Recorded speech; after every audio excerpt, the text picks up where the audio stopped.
What did Evie and Mal talk about while they were alone in the hideout waiting for the boys to return with the wand?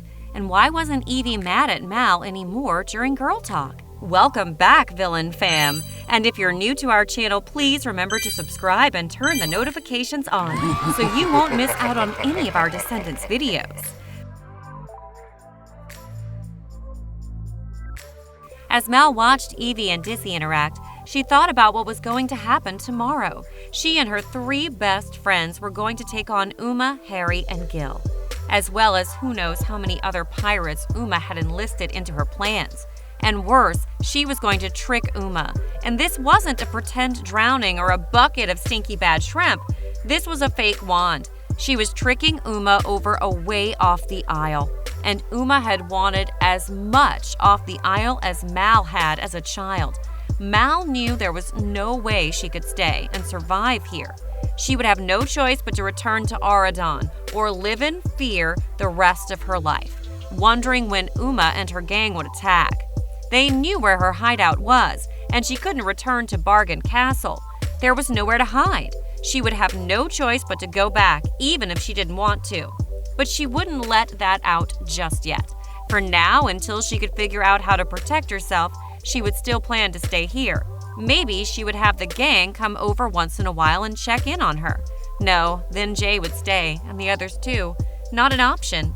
She would just have to find a new place to hide. She had all night to think. Knowing Ben wasn't safe, she knew she wouldn't sleep tonight anyway. After returning from Curl Up and Die, Mal went into her room and found them both something to eat. She had grabbed a few days' worth of good food until she could adjust her stomach to the swill that was Isle food again. As they ate in silence, Evie had to know. Can I ask you something?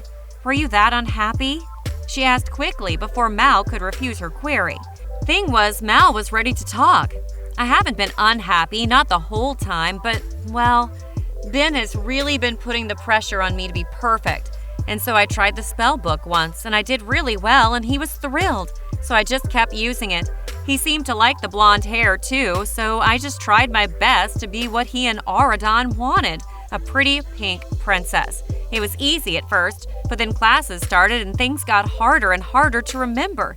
Keeping the book straight, the list of events I needed to attend. Then he asked me to be his lady of the court, and things got harder, and the amount of events were expanding way too quickly for me to keep up.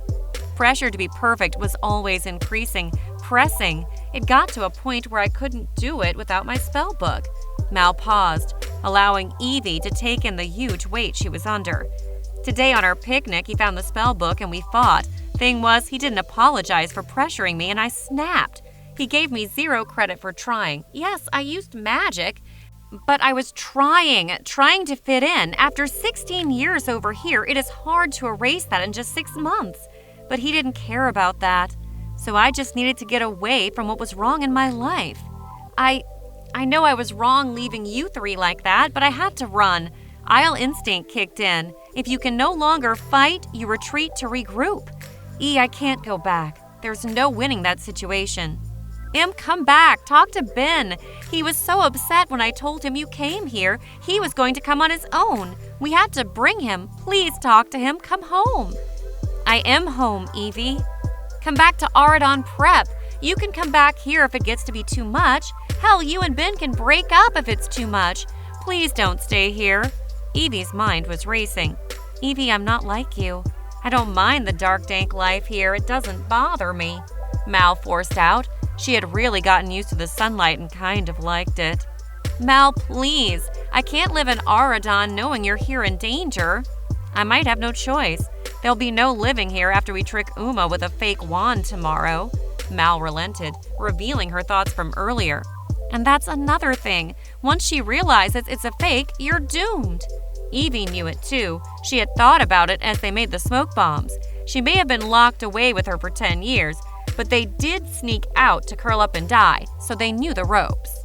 Another reason you guys should have stayed in Auradon. Look, I don't want to fight with you. I appreciate your help. I do. And I appreciate you're not allowing Ben to come over here alone.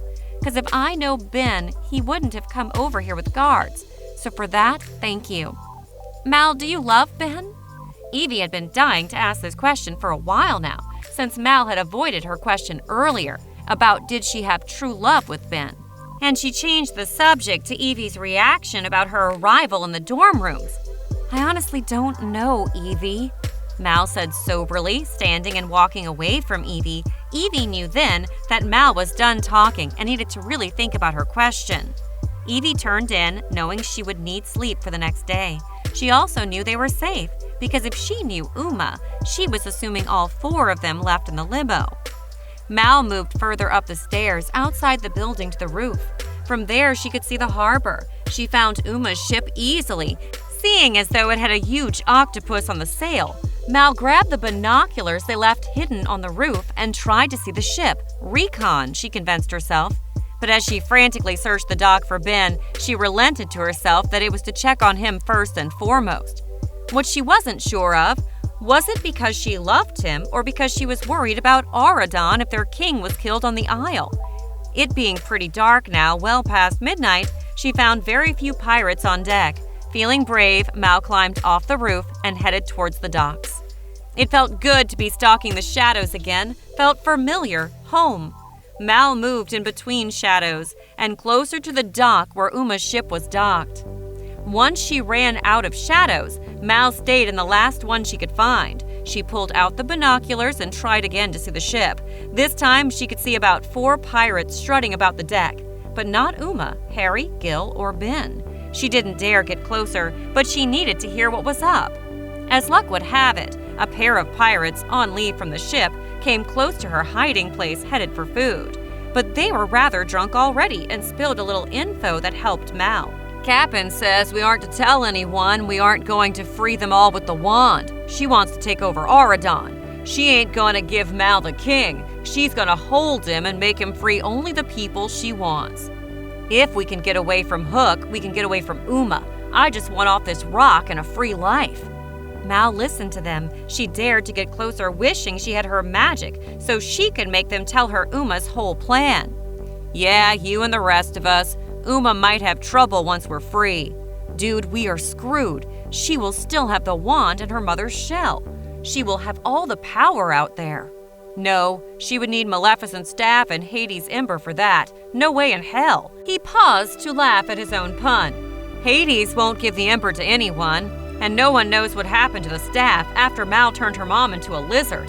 He laughed again. "What if Mal has it?" the second pirate asked. This sobered them a little. "It's useless here. Maleficent had it, and it didn't work until the barrier broke. What if the wand is useless here?" That thought had come to Mal 6 months ago. She had, after Fairy Godmother had forgiven the 4 of them, dared to ask her. And she had to be honest, she had no idea, but she believed in the right hands it might.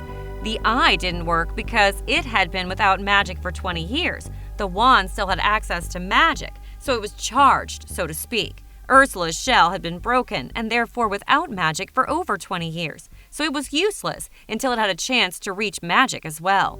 It was all Maleficent wanted. It has to work. True, they wandered off. Mal didn't hear where Ben was or how he was. Mal dared to move closer, needing to know where Ben was and how many pirates there were. She spotted a familiar face on the dock, Evie. "Eves, what are you doing here?" Mal whispered. "Looking for you and figuring out what we were up against. I couldn't sleep. I needed to see what the deal was. When I didn't find you, I assumed you were doing the same." "Yeah, what did you learn?" Mal said, moving back into the shadows. Evie followed. "There are 4 on deck. I did hear 2 say that they were holding Ben in the hold for now. He was on deck earlier. I was able to ask a witch I had seen a few times had curl up and die what she had seen. She says about 12 pirates plus Uma, Harry, and Gil. Ben was tied to the mast." "Okay, well at least she hasn't let Harry have at him yet. Uma knows better. She'll wait until later for that." "True. Okay. I heard 2 of them, who walked off the ship just a few minutes ago, say Uma isn't planning to free the Isle. She wants off. I don't think she wants the adults off. She wants Auradon for herself." "Makes sense. Okay, that might play into our favor if we need to negotiate further with her. She isn't planning to hand Ben over, so no wand without her handing Ben over. If she wants Ben, they will go after him first, to hold him hostage again to get what she wants. You guys hit the limo, and I'll hide here. Maybe she'll think I left with you, and I can just hide out until she cools off." You know she won't ever cool off from that. Remember why you were both fighting? That happened over 12 years ago, and she still holds a grudge for it. And she hasn't smelt like shrimp in a long while. No, you have no choice. You have to come with us. I will make my choice when the time comes. Evie knew not to press more. The two silently walked back to the hideout and went to sleep.